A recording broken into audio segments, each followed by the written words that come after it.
Narendra Modi has been bestowed with the highest honors in the countries that he has visited. There are global leaders who always praise Prime Minister Narendra Modi in person on social media as well. We've seen several statements coming in from global leaders, and the latest to join that list is Donald Trump, who during the working lunch on the sidelines of the G7 summit lauded Prime Minister Narendra Modi for his cool and calm demeanor. He said that Prime Minister Narendra Modi is cool and calm. He's a total killer. That's what Donald Trump had to say while praising PM Modi. And this just before both leaders were going to have a bilateral meeting. Let's first take a look at that exchange, that sequence. The most beautiful looking man. He looks so nice. He's like an angel. But actually, he's as tough as he's a killer. I don't want to. He's a killer. He's as tough as they come. But he looks so good. So he gets you by surprise. But there's few people like this. People say he's such a nice man. I said no, he's very tough. He's a tough trader, and he loves the Indian people. Do you expect India to play any role in West Asia? Yeah, I do. I do. I think India plays a big role in everything. As long as he's the leader, India's going to play a big role.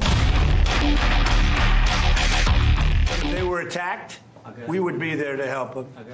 How is that? Is that a good statement? Okay, come here, man.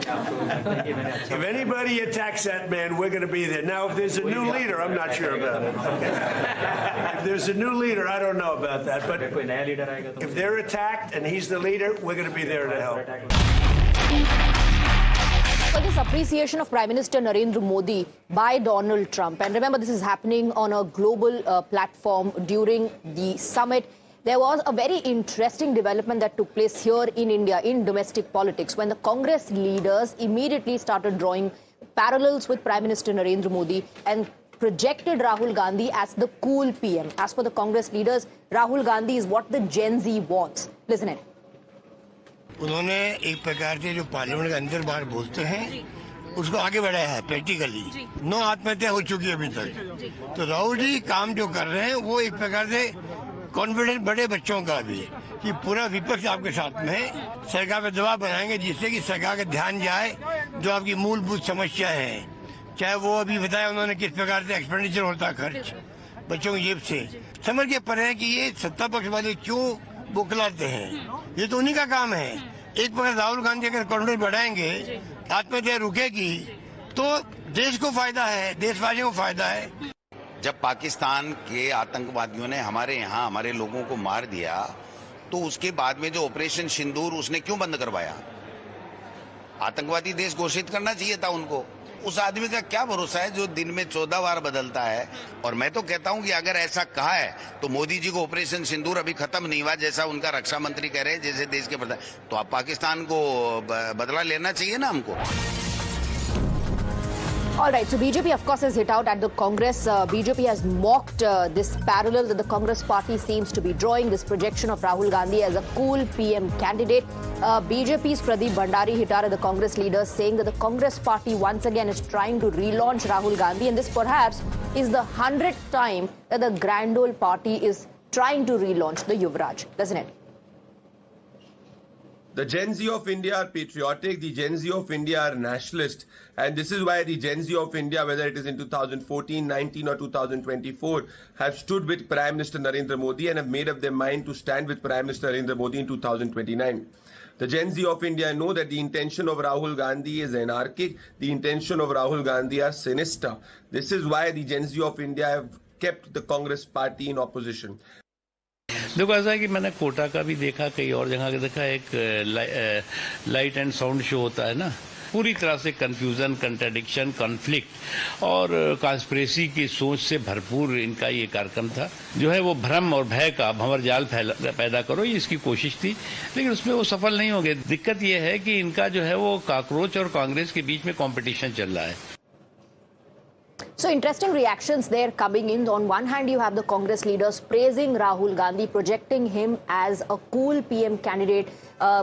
Also going on to say that Gen Z wants Rahul Gandhi, a leader like Rahul Gandhi. BJP, of course, is mocking the Congress party, saying that this is nothing but a light and sound show. Listen in. Gen Z knows the difference between a cool prime minister and a fool who is trying to be prime minister.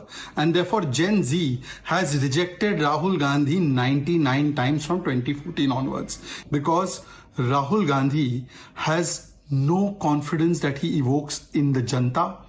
In fact, even his allies don't consider him to be prime ministerial material. We have Sabyasachi joining us in the broadcast with more details. Sabyasachi, this has led to a war of words now between the BJP and the Congress. And every single time the Congress party tries to project Rahul Gandhi as an alternative, as the PM candidate, the BJP mocks these attempts of the Congress party, saying there's total confusion in the grand old party. And every single time, all that the Congress party does is relaunch Rahul Gandhi. Well, that's right. It has turned into a war of words because the Congress party is saying that yesterday's program of the leader of opposition in Lok Sabha, Mr. Rahul Gandhi, was a success. And Mr. Ashok Gehlot, in fact, pointed out that the youth wants Rahul Gandhi as the prime ministerial face. They are looking at him. And in fact, the Congress party is saying that since Rahul Gandhi is actively raising the issue related to the students, particularly the students who have died by suicide, their issues are being raised outside the parliament, and Rahul Gandhi, since he's personally interacting with the people of the country, and that is the reason why the youth wants that Rahul Gandhi should be the prime minister. Now, the BJP clearly mocked the Congress party. The BJP says that since the matter already has been taken care by the Ministry of Education as well as the court, and the re-examination has been ordered, and by doing such program in Kota and gathering all these students clearly are going to hamper their exam preparation, is what the BJP has been saying. And the BJP says that this is nothing much but light and sound show, and they are trying to politicize the student-related issue for their own benefit. Right. All right, Sabyasachi, thank you very much for getting us the details. We're moving on now, shifting our focus to the developments taking place in Maharashtra politics. And there have been major back-to-back setbacks for Uddhav Thackeray since 2022, since the time that there was a dramatic split in the Shiv Sena and Uddhav Thackeray lost both the party name and party symbol to Eknath Shinde. Now, it seems to be repeating all over again. And this time, it's the members of parliament of the Shiv Sena to check their loyalty and to check the loyalty specifically of 6 of those MPs. There was a parliamentary party meeting that was called, and as everyone was expecting, those 6 rebel MPs skipped the parliamentary party meeting. And we have some breaking inputs coming in as well on the broadcast. We're given to understand that there is a security boost now for the UBT rebel MPs. The Maharashtra Home Department has ordered enhanced cover for the rebel MPs. Security upgrade for 6 rebel MPs is what we're given to understand. The DGP has issued directions regarding this. So amid the UBT rebel row, security has been tightened. Maharashtra government has acted. Let's go across to Arunil, who's getting us more details. Arunil, there are several reports doing the rounds. First, we got to know that the rebel MPs perhaps have been moved out of the national capital, that the Shinde Sena is mulling legal moves in case there's a case filed to counter measures being taken by UBT. Now we're given to understand the security cover of the rebel MPs has been enhanced. Well, that is right, Swati. Basically, these are two separate things. One is that the rebel MPs themselves who were in Delhi, 6 MPs, they have been moved outside Delhi. The reason for that is there were desperate attempts being made from the rival UBT camp to reach out to these rebel MPs, trying to convince them, and different tactics were being used to ensure that these MPs somehow attended the parliament committee meeting. Only one MP would have agreed. It was game over for the Shinde camp. Now, coming to the latest development, this is an order from the Maharashtra Home Ministry, wherein the Maharashtra DGP has ordered an enhanced security for all 6 MPs, their residences. Their residences are in different districts. So their houses, you can see massive police deployment outside their residences as well.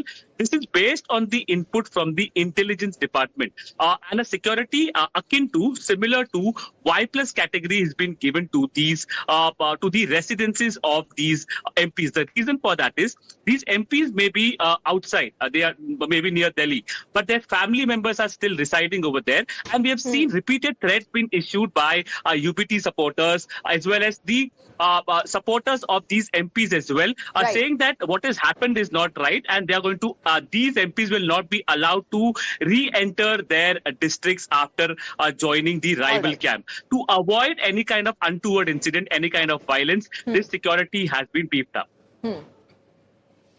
All right, Arunil, do stay on with us. So, like I was informing our viewers, there was a parliamentary party meeting that was called by the UBT Sena, and just 3 of the MPs turned up. The 6 rebel MPs did not take part in the parliamentary party meeting, making it evident, making it clear that they are all set to switch sides. Now, it's interesting how these developments have taken place as far as the UBT camp is concerned. Sanjay Raut and others were quick to hit out at the rebel MPs, calling them बेईमान, गद्दार्स, traitors.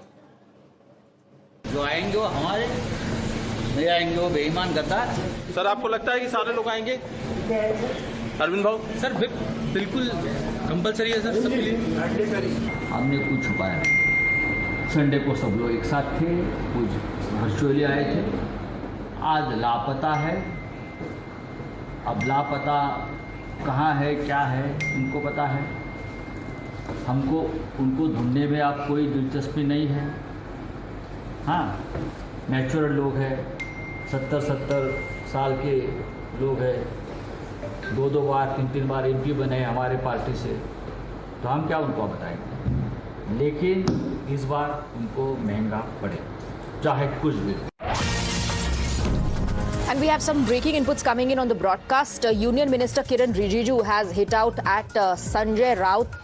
When asked about Sanjay Raut's statement, Rijiju said not decent to respond to Mr. Sanjay Raut. He has questioned UBT's number game though. Let me go across to Arunil, who's joining us on the broadcast with more details. Arunil, we were just talking about the measures being taken by the Shiv Sena and the Maharashtra government in terms of enhancing security cover of the rebel MPs. Now, there's a reaction coming in from Union Minister Kiran Rijiju as well, hitting out at Sanjay Raut. And when a question was asked to the Union Minister on the statements that Sanjay Raut has made, he said it's not decent.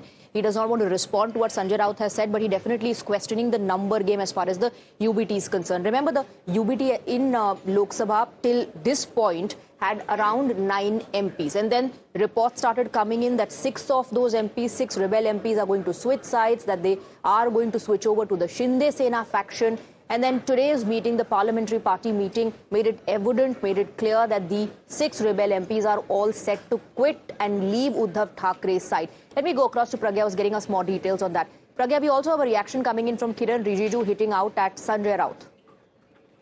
Absolutely, Swati. And one thing that Mr. Kiran Rijiju has made it very clear this time, that last time when there was, the whole exercise about consensus with the opposition on women reservation bill, only Congress was opposing it, and Samajwadi and DMK came under the pressure of Congress. This time, it looks like there's no pressure on DMK and neither on Samajwadi party, and that is why government is hopeful that they're going to get 2/3 number. But the whole exercise of regional parties splitting up, Mr. Rijiju, has an explanation for that. He says that these MPs know what their electorate want. They exercise their right over that, and also these MPs, they behave in a certain manner, and everyone knows how Sanjay Raut behaves. He doesn't want to get into what Sanjay Raut says, whether the words that have been used by Sanjay Raut against those MPs are right or not. But he says that everyone sees that in Parliament, how one MP behaves. And also, given the fact that these MPs are doing it out of their own free will, he believes that this is exactly what their electorate must have want. And this is just a reflection of what they're doing. And they need to look for their own future and for the future of the country as well. And this is why this split must be happening.